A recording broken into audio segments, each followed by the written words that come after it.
Hi guys, pauwi na ako ngayon. Dito, naglalakad. Masaya naman. Kahit ganito at least masaya ako sa buhay ko kahit mag-isa, di ba? Pwede naman tayong sumaya kahit mag-isa lang tayo.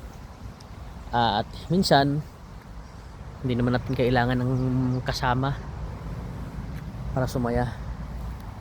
Ang pagiging kontento sapat na yun para maging masaya tayo sa buhay natin.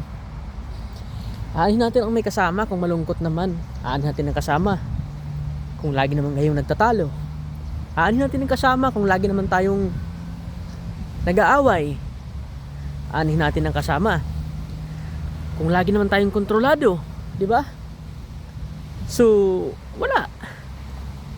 walang saysay ang magkaroon ng kasama kung wala ka namang magandang buhay, wala ka namang magandang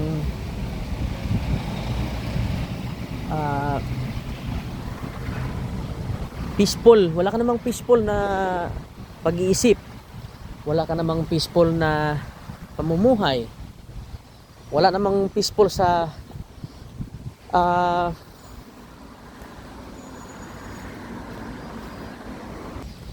walang peaceful sa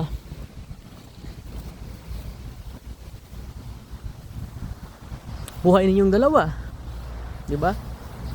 So wala rin. So it's better to be alone than to have companion in life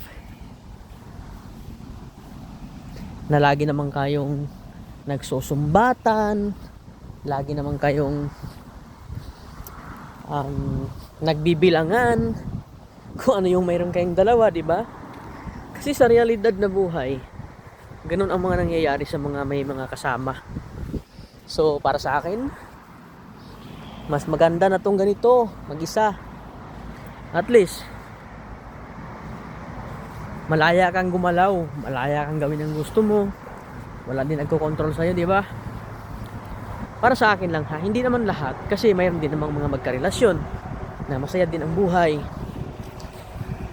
di ba?